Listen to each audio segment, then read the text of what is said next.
Alô, tudo bom com vocês? Espero que sim. Vamos lá para um vídeo curtinho sobre a República Velha. República Velha é o período que vai de 1889 a 1930 e que se iniciou com a proclamação da República, o 15 de novembro, proclamado por Deodoro da Fonseca. Para facilitar o entendimento do período, normalmente nós dividimos ele em duas etapas. A primeira etapa é chamada de República da Espada, vai de 1889 a 1894. Tem este nome porque quem governava o país no período quem governou o país no período foram os militares, Primeiro o Marechal Deodoro da Fonseca, o que proclamou a República, e em seguida o governo de Floriano Peixoto. Foram governos provisórios que serviram simplesmente para arrumar a casa, deixar tudo pronto, para os verdadeiros atores da República Velha assumirem, os oligarcas, os grandes agricultores do interior do Brasil. A segunda fase da República Velha nós chamamos de República Oligárquica, que vai de 1894 até seu final em 1930. Para explicar este período, é bom caracterizar como era a economia e a sociedade brasileira da época. Em termos econômicos, o Brasil ainda era uma nação agroexportadora, quer dizer, produzia gêneros agrícolas para mandar para os mercados centrais da Europa e dos Estados Unidos. Sendo assim, o Brasil dependia da exportação de algodão, açúcar, látex, borracha e principalmente café, principal mercadoria da pauta de exportação brasileiras.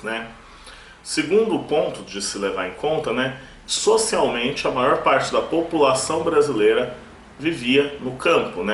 Uma boa parte dessa população era de origem rural e isso ajuda a explicar por que nós chamamos de período da República Oligárquica, porque os oligarcas, os grandes fazendeiros do interior do Brasil, dominavam a política brasileira, e fizeram isso por quase 30 anos. Caracterizar politicamente o período é bastante fácil. Em primeiro lugar, nós devemos levar em conta o fato de que o peso do café nas exportações levou a dois estados terem hegemonia política na época: São Paulo e Minas Gerais, os dois maiores produtores de café, os estados mais ricos, que as oligarquias seriam as mais poderosas e conseguiriam ditar as regras da política brasileira. Então, essa é uma primeira característica importante para vocês lembrarem. Segundo ponto é a importância dos coronéis e do voto de cabresto nas práticas políticas do período. Coronéis eram grandes fazendeiros do interior que tinham uma liderança carismática, utilizavam a violência e a troca de favores para conseguir controlar as eleições e colocar seus candidatos dentro da máquina política. E o voto de cabresto era uma consequência destas práticas dos coronéis. Pelo voto de cabresto, os coronéis garantiam que seus candidatos seriam eleitos, porque as eleições eram abertas e eles usavam de todo tipo de subterfúgios, como ameaças e a compra de votos, para poder atingir este objetivo. Então, sendo assim, a gente tem aí dois pontos importantes. Um terceiro ponto importante que fecha essas características políticas da República Velha é a chamada política dos governadores, criada pelo Campos Salles logo no início do período. Por esta política dos governadores, o que acontecia? Os governadores de estados que se apoiavam nos coronéis garantiam um acordo entre si de que aceitariam um candidato praticamente único à presidência. Sendo assim, o presidente se apoiava nos governadores, os governadores se apoiavam no presidente.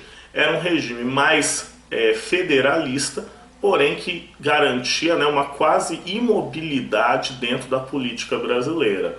A gente chama esse período muitas vezes de República do Café com Leite, porque presidentes de São Paulo e de Minas Gerais se alternavam no poder, praticamente não havendo concorrência, era um acordo entre aqueles sujeitos das elites de Minas Gerais e de São Paulo. Uma última coisa a se falar é sobre o desgaste que a República Velha vai sofrer na década de 1920. Esse desgaste está ligado, em parte, à modernização que o Brasil começa a realizar neste período, né? Devido à Primeira Guerra Mundial, o Brasil teve que fazer uma espécie de substituição de mercadorias. Isso levou ao aumento do nosso parque industrial e ao crescimento da população urbana. Ou seja, o Brasil não é mais tão rural quanto era no início da República Velha. Outro ponto também que se deve levar em conta são novas tendências culturais que se materializam, por exemplo, na Semana de Arte Moderna de 1922, né? Uma nova visão artística, uma nova visão estética que perturba aquela antiga ordem tradicionalista. É um fator menor, mas deve ser levado em conta. Outro ponto também importante de se levar em conta é o nascimento do movimento tenentista, né? Já no ano de 1920. É barulho do caramba, viu? Puxa vida, ô bairro barulhento. Os tenentistas eram militares da média oficialidade que tinham graves problemas com o atraso brasileiro, viam o nosso governo como um governo corrupto, bastante ineficiente, que não garantiria o progresso da nação.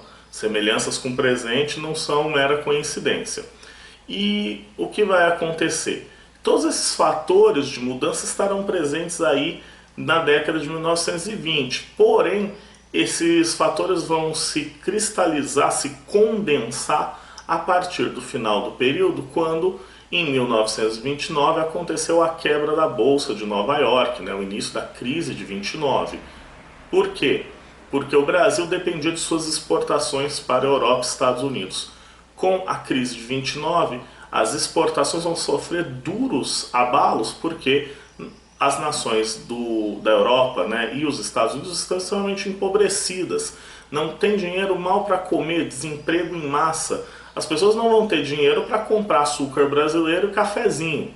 Ou seja, nossas exportações vão ficar paralisadas nos portos e as nossas elites oligárquicas perderão dinheiro, estarão enfraquecidas. Isto permitiu o surgimento de grupos de oposição que vão depor o governo da República Velha já em 1930, menos de um ano depois de iniciada a crise de 29. Bom, pessoal, espero que tenham gostado e que isso lhes ajude a estudar. Grande abraço a todos, não esqueçam de compartilhar, favoritar, né, que o canal vai crescendo. Tchau, tchau.